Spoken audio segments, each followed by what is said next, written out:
Bienvenue à ceux qui nous rejoignent, très heureuse de vous rencontrer. Nous sommes à l'heure de notre très belle émission Carte sur table.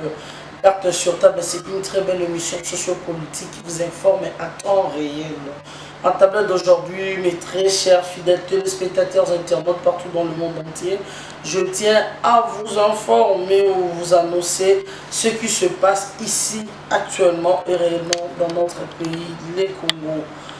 Comme à l'accoutumée, c'est une émission bilingue pour permettre et valoriser aussi notre langue nationale que j'ai toujours dit. Bientôt, ce sera une langue internationale qui bouge. Là, ça dépend que de moi, la panthère noire. Merci à Lingala, Toko Sango international rôle anglais, vouloir ou pas. Ils ont la panthère noire. Mes très chers fidèles téléspectateurs, aujourd'hui nous allons nous entretenir ensemble avec vous parce que ça commence à énerver. Ça donne le dégoût, ça donne pour ça ressentir. Je ne sais pas quoi dire. Parce que quand on va Congolais, tu vois, mais et côté fourni. Franchement. Et ça, ceux qui t'ont voté, quand on va tu vois, papa, mon nez, donc responsable. Baza vendre bazo siéger na carte assemblée nationale baza ba sénateur soit disons le député les honorables mais mayele na bango zo salaté. L'autre fois j'ai dit que mon président s'il faut engager pour sélectionner bateau basa na service ya Congo, il faudrait que ces gens soient de compétents et non des intellos, la titre académique, non. Parce que tout le monde a mis tout, il y a un titre académique, tout les Français, belé, mais tout n'a pas besoin de côté. Ma propos n'a pas besoin c'est félicité, ça éducatif, il y a masse, tout la population honorable par rapport à quoi? Qu'est-ce qui t'honore, honorable? Les incites, les injures? On va revenir là-dessus. Qui est-ce qui a fait encore quelque chose? Et lui, c'est un sujet car VTR.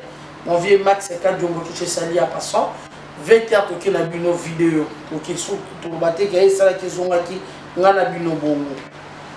Sans plus tarder, la prochaine bon s'abonner massivement à ma chaîne Nabino Panthère Info TV. Bande konon ba s'abonner te bo s'abonner massivement pour totombola nkita ekolo na biso totombola bo solo mai politique qui m'a collé kanambo cannabis étant de véritables patriotes, le fils et fille d'une de ces pays où le penza balingi tembo cannabiso et tomwama et kende liboso. Merci Nabato, surtout pour continuer sa mission, ma beau copain, ma conseil locaux là, Papa Roger Ongeni, Papa Roger Ongeni Maoué, na États-Unis. Merci na Papa Émile, ici Kozali, na France. Merci na Papa Émile Nsilou, Papa Émile Nsilou na France. Bato penza baza na souci ya kosala te biso ba oyo to bunda penda etumba et oya makasi etele miso lokola le grand Tshisekediste André Mutebasenga motema mama Rita pourquoi pas le grand Ndepé mon vieux Varzine Muteba. Merci na motema maman Marie Cécile Yongo, maître Walter Walichi Mangana Londres, merci à vous. Merci Lissous na papa Jean-Marie Moussenga, oui, président de la diaspora na Canada, na Montréal, papa Bamo, et si Capozali, Fourni Rouge, Bamo Tébélé, pourquoi pas Sugar Femelle, Caprice, merci Nayope, ba conseil net pour ça dans mon besoin, le roi, pasteur Luka Ilondo, pasteur Bekson, vous êtes belé, vous avez fait ça, conseil, de façon qui est au bout pour l'école, parce que, tous les babas, tant en civisme, maintenant, dans le cannabis, batangi sabiso, la civilisation est belée, mais tout le temps, la patriotisme maintenant na Congo lokola maman Elodimbe lo batuwa ko bunda penza mboka ekende liboso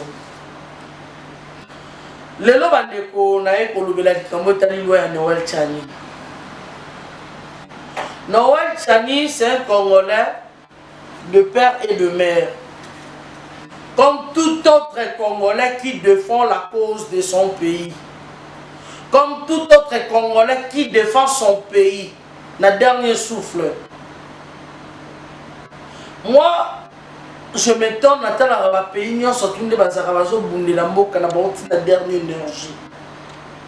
Mais seulement nous, les Congolais, entre nous, qu'est-ce qu'il y a Zabolonda Fandi Nakata Congo ou quoi? Je me pose mille et une questions. Pourquoi? Qu'est-ce qui ne va pas? Je suis stupéfait de voir certains Congolais qui prétendent être des Congolais de père ou de mère, ne pas certains Congolais, parce qu'un véritable fils ou fille digne de son pays a vous sacrifié jamais Congo Kanaé. Mais aux autres, la Congolais, de véritables Congolais, azo si pour dire ma corrompre côté Kambo Kanaé. Messieurs, vanité de vanité, a-t-il déjà attendu que Moutakoufo va conduire dans Bongo? Ata ba jona cercle à or yeba na Congo kutu ba buka na bango na butu ba bimisi cercle ba ketika. Messieurs, vanité de vanité. Mais Dieu ne permettrait jamais babouzo ba obozo sala. Babouzo ba obozo sala. Mboka oyekende jamais. Et quand vous savez que Félix a été Mboka, ce que tu as été Mboka. Bobaki Félix a été Mboka, Congo est occupé, mais tous les babanani aussi qu'on a minute au baote Mboka. Tout le monde a bino parce que loi ya Noël Tchani et Bimi et ça pour protéger Mboka. C'est une loi forte et donc on peut sa assurance na Mboka na biso. Il faut osala en tout cas. Moi, excusez-moi les termes, mais je suis obligé de le dire. Il faut oser idiot. Oser vraiment idiot. Pour au moins la loi, il y a Noël Tchani. Loi Noël Tchani, ça dit, pour oser la présidente, il faut oser la tata congolaise, maman congolaise. Vous savez ce qui s'est passé avec le régime Yakabila? Kabila n'est pas congolais. Kabila tata n'est tanzanien, maman n'est rwandaise. Vous savez ce qu'ils nous ont fait? Et vous avez tout oublié. Kabila a détruit la jeunesse.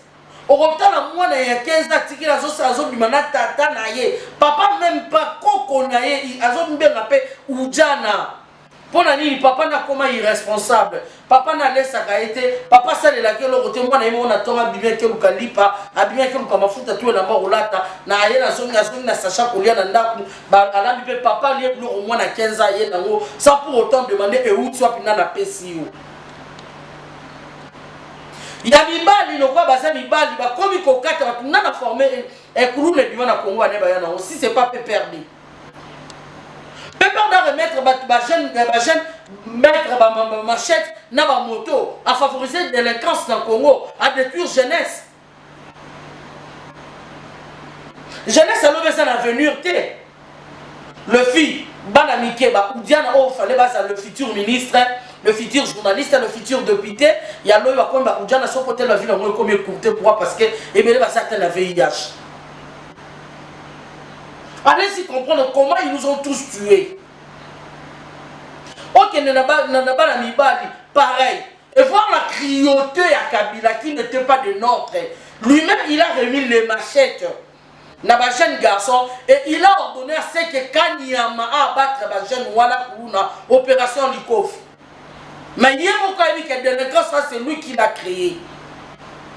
Et tout ça, vous avez oublié, vous oubliez facilement. Vous oubliez facilement. Jeunesse, monsieur, c'est Koufi. On ne sait pas quoi faire. Côté éducation, n'en parlons même pas. Les enseignants vont se corrompre bango. Moi, enseignant va foutre à bango. Prof, moi, je suis un bon corruption, m'a dit l'école maternelle. Mata jusqu'en. Si c'est l'université d'un branchement. Allez-y comprendre. Et là, on est dans un endroit tout. Professeur, on peut pas foutre à Gaïta, il y a point. Enseignement, madame, ils ont qui sauté. Place, on te donne tout sur tout le plan, ils ont qui détruit. Qu'est-ce qui a fait ça? C'est pas Kabila. Et Kabila, qui était Kabila? C'était un étranger. Son père était tanzanien, sa maman était rwandaise. Et c'est pas moi qui le dis. Les vidéos sont là. Josué Kabila, on l'a demandé quand est-ce que tu as connu la famille Kabila. Comment est-ce que tu as connu la famille Kabila? Il a dit qu'au lieu de répondre je suis de la famille, il dit j'ai connu la famille Kabila en 97. Les vidéos sont là, c'est pas moi qui l'ai dit. Mais aujourd'hui, Congolais, nous surtout à Bossani. Quel danger, Zali. Même maille de l'eau potable. Nous avons plus de ça, c'est l'ancien rivière, na Congo. Nous avons combien de lacs? Nous avons le fleuve. Mais regardez comment est-ce que toi, nous avons même de l'eau potable. Maille exacte. Allez-y comprendre. L'électricité, n'en parlons pas. Combien de barrages avons-nous? Eux ont alimenter d'autres pays, mais ils sont toujours là. Allez-y comprendre. Babomi ba société à l'état pour passer la société parallèle il y a bango moko. Babomi ba orgamano ba nagi ko les sections maman lui va sali égal. Yaye, moi je côté dans la poche, les personnes en parlent. Et tout ça vous avez oublié. Babomi ba port il y a babomi port il y a l'état, ba sali port il y a bango moko moi côté dans la poche là bango. Bobo sali que ne ba so ça ba sali donc on a surtout il va préparer une monarchie. Kabila va se faire un roi. Il nous a promis à nous revoir. Je ne vous dis pas adieu, mais au revoir. Rendez-vous en 2023 avec certitude d'arrogance. Avec quelle arrogance Kabila faisait ça et disait ça. Et WAP, l'international. La communauté internationale, il a dit ça. Aux yeux de tous, il n'a pas mangé ses mots. Il n'a pas caché ses émotions. Il a dit ça bien. Et de quelle manière Kabila va revenir? Même s'il y a postulé, mais à son cas, pour que avant d'ailleurs comme le la roi monarchie qui n'a qu'à Tezali, ok les par-ci par-là, c'est lui qui dirige. Mais vous ne comprenez pas tout ça les Congolais. Vous avez tout oublié. Dans ce bon claquement de doigts au Bossanignoso. Non mes sœurs et frères, quand même rappelons-nous tous à la bas tout au Bossanate. La loi à Noël Tchani c'est pour sauver le Congo. Qu'un étranger ne peut plus siéger dans Moutouya Congo. Ceux qui ont un tata congolais, maman congolaise, au Coco, ma présidence de la Congo, c'est fini. Et si surtout tu as une nationalité, tu t'expliques, non, pas question. Niet. Et pourquoi ça vous dérange, vous, le Congolais? N'a aucun moment, là, soi-disant député, soit député, ton sénateur, mais c'est un député. Papa Molière, vous êtes un papa, n'appelez pas respect papa, parce que vous êtes mon père. Bah propos oyo teni pona docteur Noël Tchani.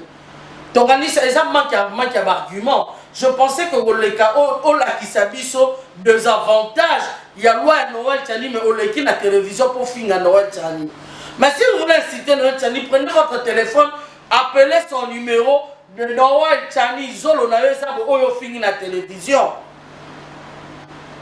Il y a maintenant là-dedans le banabino on sait la déco tiens son vétère to là-dedans. Ba propos ya papa Noël il y a papa Molière na Pierrot Loire à mon confrère émission à Salaki ne bolanda émission na moi extrait oyo to ozongela bino bolanda. Tchani apparaît Zolo nae, Tchani apparaît Zolo nae, Tchani apparaît Zolo nae. Bon on a fini Zolo nae. Mais la lobby apparaît Zolonae, c'est un Américain qui vient nous troubler l'esprit. Je vous le jure, il faut que Soli, la papa Mukolo, à l'équipe la télévision, le la papa Molière, à l'équipe la télévision est américaine, pour abanda kofinga Mukolo, le la émission banda banda kofanda papa ofinga. Alors sur ce papa, on a fait ce devoir. Le roi a fini solo ya papa Tchani. Et ça munene. Et d'ailleurs quand il s'est rendu à mouiller moi on va l'autre là ça peut munir dans mobile lula qui pour ma casse. Pour qu'on contrôle la défense munir dans mobile. Et quand il s'est sur ce comme devoir on appelle on peut ça on appelle affinité. Papa Molière yo kokana yo devoir on appelle on peut ça kita bunzama kanga la sakia china ndima. Yo mto kokana yo. Bunzama zola Tchani za munene bien sûr yo sko bunzama kanga la sakia. Pour bolingi bongo to kende bongo. Vous vous respectez pas, bah nous respectez nous bon taper la place non. Papa mon l'a quitté gunza makanga la sac. Comme tribalisme, quel tribalisme? Attendez, vous commettez des erreurs hein. Vous commettez des erreurs. Il y a une tribu, et c'est très cruel pour les cabines. Alors, on le cabine peut kimiaté. On a compris que, et ça, c'est comme un individualité. Bino comme on a propos de loi et qu'on bimisa guerre tribale par rapport à quoi? C'est que bino ne va pas ça la mboka boula tombola tribalisme. Nakata mboka. Moi je le dis à haute voix, je suis équatorienne. Je suis de l'Équateur. Je le dis à haute voix. Mais comment est-ce que j'arrive à soutenir cette loi? Dans une loi parce que dans la mboka nangai jamais koki kokende. Bino baba guerrier terre, boto na biso ba guerrier bazarabe. Boye kolaka. Boye kolaka. Ya biso za na makila. Boye kolaka. C'est pas normal, ce n'est pas normal. Et loko baso sala pour ba protéger mboka. Yo soi-disant député. Otala de Daniel Saf député so yu mtu etenga ekenda wapi. Il faut pas l'ongolo, inimité se protéger, il faut pas qu'on ait propos na yo. On les qui n'est pas sur le baquet, au Koboma Mouta pour la loi. Bon, on a son la loi au Bomana, il y a Kasina Daniel Frappe au Bomana Parlement. Au Yoka son du jour en mot. Non, c'est la tête de Bapé Sarana qui est tigane, ce n'est pas normal. Tu es qui? Vous voulez nous prendre encore en otage? Les Congolais d'aujourd'hui ne sont pas les Congolais d'hier. Les Congolais d'hier, les Congolais en Belgique. Et c'est ici là. Au bout de 4 ans, on le loté. Le loté, c'est l'erreur. Bon, menacez vous tout to banga bino pété. Moïse Katumbi, oh yo se défendre. Que non, bébé, t'es vétère. Toi, la l'image où. Vous êtes venus puisque nous devons, je dois démontrer comment. Allons-y, Moïse est en train de vous bloquer. Voilà, c'est ça. Je vous donne encore un autre exemple. Quand moi je l'ai connu, on voyageait ensemble, puisqu'il avait la nationalité zambienne. On est difficile dans la pleine vie. Je connais ses méthodes. C'est ça le grand problème. Moi je connais comment il opère. Comment il opère pas dans un monde. Mais vous voyagez ensemble. Non, moi je dis je voyageais en business, en fête. Je parlais toujours en business ou en fête. Moi, je ne dis pas que j'avais beaucoup plus d'argent ou quoi, non. J'avais des moyens pour ma survie. Bon, après, lui commence à acheter des avions. Donc, avec quel argent? Ce plateau, on l'a dit, Mouyambo, Moutazol Baker, Moïse Katumbi, papa n'a juif, maman n'est zambienne. À quoi est-ce que Moïse a congolais? Oh, bon, il va défendre pour le Mounaï. Et pourquoi loi ont dérangé Moïse Katumbi? Pourquoi l'on était métier sur toi comme mal à l'aise? Oh, bon à la binote. L'on est dérangé pourquoi? Tout le monde, il faut, monter à sa conscience. À sa monter il faut soutenir loi et Noël Tchani. Ce que loi et Noël Tchani, aux Congolais, il faut tout l'origine d'ailleurs. Pour te boy lobby. Mboka na biso ekende ezaka madame moko na komi na suka na zo chité na ngande kolimbisanga madame wana na sepelaka ne parce que tout ne sara makasi asali statistique alobi toza 100 millions d'habitants na 100 millions d'habitants 80% baza ba pauvres extrêmement pauvres 20% baza na ba moyen baza riche ba milliards ba millions 20% na sorte que on a chiffre normal c'est 20 millions de personnes. Mais 20 millions de personnes, moi, on va faire 1 million, 1 milliard. Pourquoi nous ne sommes pas remonter l'économie, va remonter 20 personnes, 20 millions de personnes sous le moyen. Pourquoi? Pourquoi? Parce que mon thème est là, congolais. Mon thème est là, congolais. Ozokoka soutenir mboka na yote, ozokoka soutenir bandeko na yote. Papa Molière au la chaîne ya Molière, ozara na journaliste moko. Yebisa ngo engagé combien de personnes? Même soko landi libota na yo mobimba, suppliante. Moi c'est moi na non suppliante, moi na yo député, moko rapporteur, yo moko dans famille na bino de bolia mbonga Congo, biso to raté. Mozo finga Noël Tchani mobola. oyo azobunda mpona mboka honnêtement yo ozozwa mbongo malhonnêtement ozozwa mbongo malhonnêtement mpo toshite ndeko bwake biso vetere ndenge azokumisa famille Kabila ndenge azokumisa mutu ya Jeannette Kabila tolala topolie mbongo akatumbi toni po mikolo ekomika yo ozaki mpe na Lubumbashi olie non nakanisi yo nde oye te le bosi lwa yo uti wapi yo le Lubumbashi yo olie mbongo te natuni ozo défendre ozotelemela Noël Sianile zela nano d'abord monsieur Katumbi Chapwe c'est un ami. C'est un ami à toi. Un ami à moi. Et nakipa na ye wana ba dîner je ne peux pas compter. Oyo la si invité na mama Karine na bandi na kowanga na ele lote. Ba bi c'est moi qui zaka compte Muyambo tai. Bon, ezada ba onyo so kotanga, c'est un ami na wanga na Karine. Na Muyambo pe kamano. Azali, maintenant je m'entends très bien avec. Au baluke la raille c'est Rimom. C'est la politique qui est dynamique. Kimoto. La fille moto te. Jeannette Kabila za bien. Oh! Maman Jeannette. Julius Malema nga bete na Afrique du Sud. Au moins a piqué kaka ye pas ozongi sayo. Ouais Julius Azarani monomi ka ba lo ka biso ana zolo bana ye ya yo moko. Hein asa kozongi sila elle est courageuse. Wano se pelo bibo na mutu na yo. Oui parce que to kanisa ke ah non asa tête vide ba tête vide ala kisi asa tête vide. Merci de retour sur ce plateau Bomoni. Et puis vidéo oyo pour comprendre pourquoi est-ce que Azokumisa Kabila Jeannette Kabila Azam tout maillé le tout. Jeannette Kabila qui étant qui n'a pas africain a que pour imposer na sud africain ba boy yango mais ya ye ko Congo les a ceux qui Congo to tika ki Jeannette Kabila partout ba botika yote. L'Afrique d'ici de l'équité ba boy et c'est ba sud africain pourquoi pas biso. Pourquoi pas biso to ba non, pourquoi pas? Pourquoi pas? Pourquoi pas? Ngai te vétérinaire ne contrôle pas si on a vétérinaire. Tiens vétérinaire oyo nani, tiens la image oyo Jeannette Kabila bi toute sa vie parce qu'on a Tanzanie va œuvrer dans le gouvernement tanzanien. Tolanda ngai te tolanda.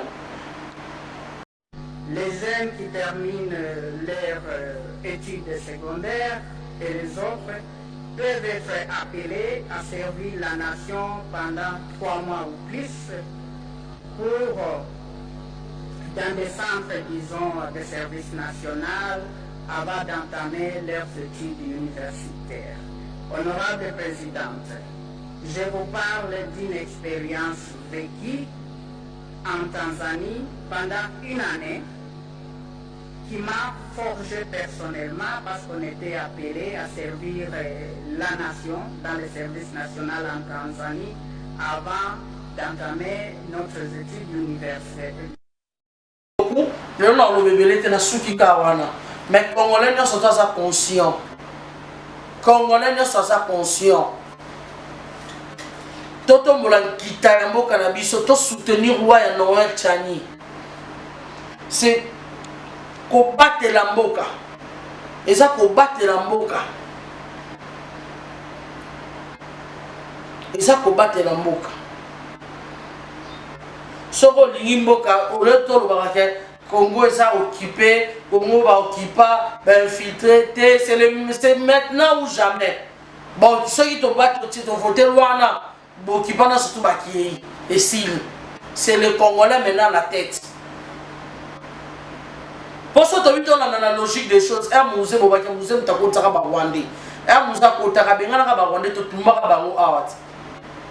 Après pouvoir à Mouzena comme président, c'est Kabila leur frère. Nous avons dit ça va Rwanda na pouvoir. A-t-il dit l'institution va DGDA à infiltrer, à armer, à tourner ici par-ci par-là. La complicité à certains Congolais. Oh le là va sauter les mabatons d'ici la poche pour combien millionnaire milliardaire, va sauter ka moka na bango pour na milliard. Ils ont participé à son conscience dans et l'amour quitté. Ils ont passé. Le long de la soukia, merci à tous les Congolais qui ont suivi l'Andanga. Ceux qui conseillent, ceux qui n'ont laissé Binobo Limbisa. Mais ça fait trop mal de voir certaines choses et puis certains propos. Ils ont les canaux télévision pour leser certaines personnes. oleki po finga mutu ba para bozo finga na biso bana tosala na kopeka o para sa yo fingi ngape na fingi mais na fingi te na pesi de devoir papa molia kunza makanga la sakiati na ndima et si nga na to suki wana merci beaucoup na bandeko ba surtout ba suki ba kwa kolanda ngai pourquoi Marie-Claire Chango Diamant Rose na France et Sikozali merci na bandeko ba surtout s'il vous plaît vraiment bandeko bitumeza makasi nazo senga bosunga biso bato bolingaka Congo bo hésiter biso tuza na problème ba méga problème mais bon il est biso boza monter malamu bokola papa Jean Kapinga Kabamba et para commando boza la lokola papa Jean-Marie Moussenga on vient Sugar Freeman on vient Alberto Moubiaï à Londres basa ebele on boza venad bakora maman Charlotte maman na Jimmy na Corée du Sud basa ebele maman Dédé Mouton Pengoï na Belgique papa Bruno Moukania papa na Fofo Moukania et na Bruxelles baza partout baiki boza partout au bosbenda bako kona na biso les États-Unis na Canada partout bitumeza ya makasi tozo bunda netinga na banga na ngate voici kabisa bon ma biso tongo na kufa tozara kupula si to tozara kupula za na ave na ngana zara si iso pesa biso ave tozara si moi na moka mon président Nzambe apambola yo continuer na musala no kosala avec Dieu nous ferons des exploits. Soyons unis nous les Congolais. Nous allons bomoko. Donc on a défi et ça makasi. Défi et ça vraiment makasi. Merci beaucoup à mon président Augustin Moukamba, ainsi qu'aux la Suisse, maman Jeannette Bakissa, maman Angèle pour la future députée de Bino pour voter. Bah on m'a gagné ma voter, bon ma si mes sauté. Pour tout le monde, bah vous avez la les